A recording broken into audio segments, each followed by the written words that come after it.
할렐루야, 좋은 아침입니다. 오늘도 말씀을 하루를 시작합니다. 슬기로운 아침 시간 이사야 4장 말씀입니다. 기독교를 소망의 종교라고 하는 경우가 있는데요. 기독교를 소망의 종교라 부르는 이유는 하나님께서 우리에게 고난 중에 혹은 환난 가운데에도 결코 소망을 잃지 말라라고 말씀하셨기 때문입니다. 그래서 성경 속 믿음의 조상들은 고난과 어려움 중에도 하나님의 함께 하심을 믿음으로 소망을 잃지 않고 살아가는 모습을 볼 수 있습니다. 좋은 예로 다니엘을 꼽을 수가 있어요. 바벨론과 바사, 즉 페르시아 시대에 살았던 다니엘은 주변 사람들의 시샘을 많이 받아서 어려움을 좀 겪었습니다. 다니엘이 너무 싫었던 주변 사람들은 왕이 아닌 다른 신을 섬기는 사람들을 향하여서 사자굴에 던져넣자는 법령까지 만들 정도였죠. 이쯤 되면 다니엘도 조심해야 되는데 오히려 보란듯이 하나님께 예배하고 기도하는 모습을 보여주었습니다. 결국 다니엘은 체포되었죠. 그리고 당당히 사자굴로 걸어 들어갔습니다. 다니엘은 안 무서웠을까요? 어떻게 이런 모습이 가능했을까요? 다니엘은 죽음이 눈앞에 있다 할지라도 죽음 이후에 하나님과 함께하는 소망을 품고 살았기에 담대할 수 있었고 죽음보다 하나님의 영광을 사모하는 믿음을 보여주었던 것입니다. 예수님도 그러셨어요. 인간의 육신을 입고 이 땅에 오신 예수님은 십자가의 죽음 앞에서 무섭고 절망적인 감정을 경험하셨습니다. 하지만 예수님은 죽음이 끝이 아니라 죽음 이후에 부활의 소망을 가졌기 때문에 십자가를 향하여 걸어가셨고 부활의 소망으로 다시금 우리에게 보이셨습니다. 세상 그 어떤 절망도 예수님이 가는 십자가의 영광과 부활의 소망의 길을 막을 수 없었습니다. 또 십자가 사건 이후로 제 아들은 하나님의 백성이 되었고 천국을 소망함으로 품는 귀한 영혼이 되었습니다. 지금 우리가 처해 있는 상황이 어떠하든지 하나님이 주시는 소망, 희망을 막을 수 없음을 여러분 꼭 기억하시면서 오늘 하루 소망을 잃지 않는 하나님의 귀한 영혼 되길 소망합니다. 아멘. 오늘 본문 이사야 4장 말씀에서도 고통 중에 하나님의 희망이 주어지는 것을 말하고 있어요. 먼저 하나님께서는 하나님 뜻대로 살지 않는 백성들에게 장차 임할 심판을 말씀하고 계십니다. 1절 말씀이에요. 그날에 7 여자가 한 남자를 붙잡고 말하기를 우리가 우리 떡을 먹으며 우리 옷을 입으리니 다만 당신의 이름으로 우리를 부르게 하여 우리가 수치를 면하게 하라 하리라. 아멘. 심판날이 가까워지면 이스라엘 땅에 어려움과 환란이 있을 거란 예언을 하고 있습니다. 전쟁이 일어나고 징집된 남성들이 다 전장으로 가기 때문에 죽는 경우가 많이 발생하는 것이죠. 당연히 그로 인하여서 남녀 불균형이 생기게 됩니다. 자연스럽게 결혼하지 못한 여성들이 발생하는 것이죠. 그 당시 여인들에게 가장 큰 수치는 결혼하지 못하고 아이를 낳지 못하는 것이었습니다. 그래서 1절 말씀에서는요, 여인들이 남성 한 명을 붙잡고 이러한 얘기를 할 거라고 예언하고 있어요.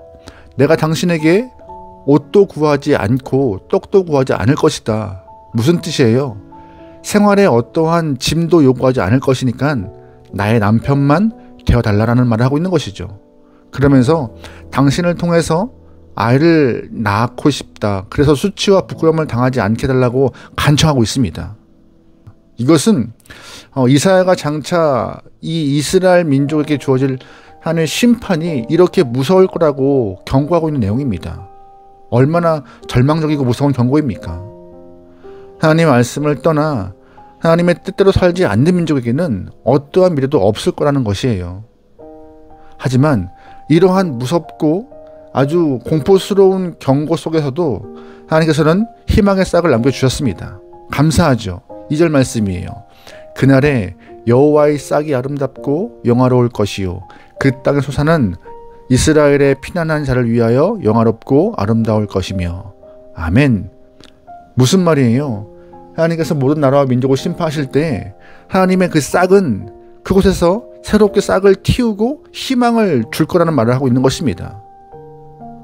성경 안에서도 창세기를 보면은 하나님이 온 세상을 물로 심판하실 때 인류에게는 노아와 노아의 가족을 남겨주심으로 새로운 소망을 주셨습니다. 또한 노아의 가족에게는 무지개를 보여주심으로 하나님의 마음을 알게 하셨죠. 하나님이 노아의 가족에게 보여주신 그 무지개는 어떠한 상황에서도 소망을 잃지 말라는 하나님의 뜻이 담겨있는 메시지였습니다.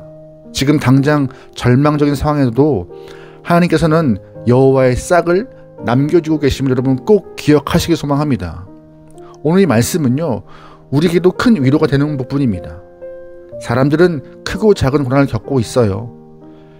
내 잘못 때문에 시작된 고난도 있지만 믿음의 성숙을 위하여 설악된 고난도 있습니다. 어떠한 모습의 고난이든 우리는 그 속에서 하나님의 희망과 하나님의 싹을 발견해야 합니다. 하나님은 고난으로 끝내지 않으시고 고난을 통하여서 하나님의 인도하심과 뜻이 있음을 보여주고 싶어 하세요. 그리고 하나님과 함께함이 어떠한 큰 복인지를 우리에게 알려주고 싶어 하십니다.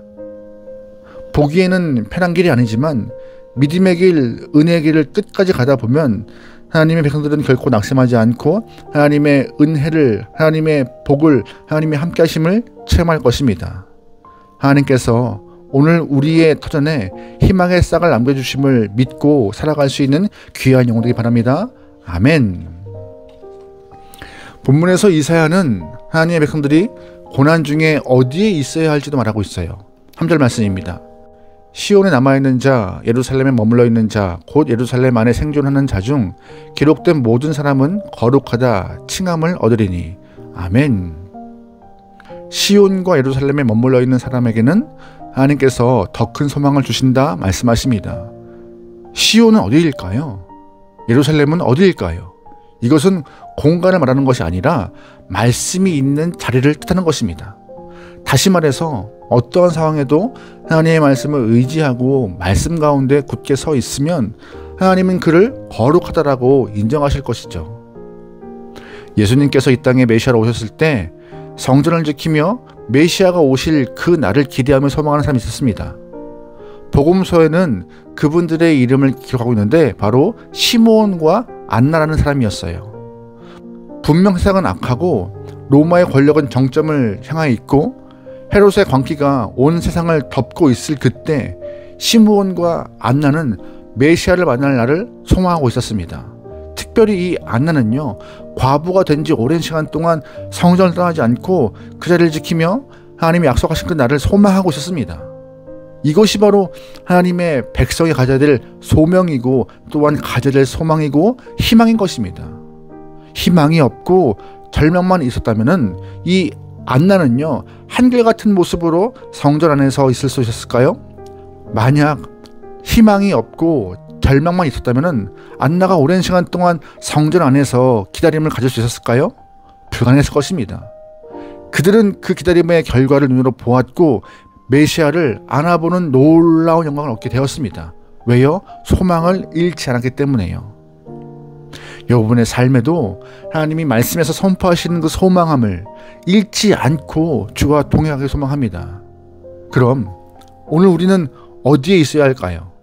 우리가 있어야 할 곳은 어디일까요? 바로 우리는 성도로서 하나님 말씀 위에 서 있어야 합니다. 세상의 악이 관영하고 불안과 위기감이 팽배하다 할지라도 우리가 분명히 서 있어야 할 곳은 하나님의 말씀이라는 사실을 꼭 기억해야 합니다. 그럼 성도가 말씀 위에 있을 때 어떠한 선물 주실까요? 4절 말씀입니다. 이는 주께서 심판하는 영과 소멸하는 영으로 시온의 딸들의 더러움을 씻으시며 예루살렘의 피를 그 중에서 청결하게 하실 때가. 하나님은 심판의 날에 심판의 영과 소멸의 영을 보내신다 하십니다.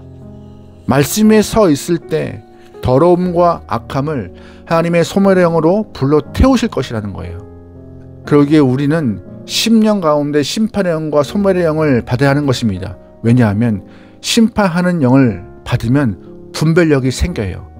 세상에 어떤 것이 선하고 어떤 것이 악한지, 누구와 함께 벗을 해야 하고 어떤 일을 떠나보내야 하는지 알 수 있는 것이죠. 그러기에 여러분의 마음에 심판의 영이 있기 소망합니다. 또한 소멸의 영도 있어야 합니다. 왜요? 더러운 것을 불태우고 정결한 것만 남겨서 하나님과 함께 아름다운 믿음의 동행을 이루어갈 수 있기 때문입니다. 여러분, 그래서 말씀 위에 서야 하는 것입니다. 말씀 위에 설 때 심판의 영과 소멸의 영이 우리 안에 임하는 거예요.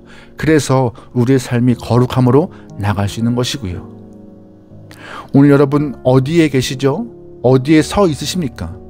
물리적으로는 각자의 터전에 있겠지만 신앙적으로는 모두가 말씀 위에 굳게 서서 하나님의 마음을 기쁘게 할 수 있는 거룩한 날 되도록 매일매일 하나님을 바라보며 말씀을 의지하며 소멸의 영과 심판의 영을 사모할 수 있는 여러분의 삶이 되기를 주여로 축원합니다. 아멘. 기도하시겠습니다. 사랑의 하나님, 매일매일 어려운 일상 가운데 하나님 말씀을 의지하며 인내하며 견뎌나가고 있사오니 우리에게 최후 승리를 허락하여 주시옵소서. 신앙을 지키는 것 쉽지 않습니다. 그럼에도 꺾이지 않는 믿음을 통하여서 세상 앞에 당당히 설 수 있는 주님의 군사 되도록 역사하여 주시옵소서. 모든 걸 맡기오며 예수님의 이름으로 기도합니다. 아멘.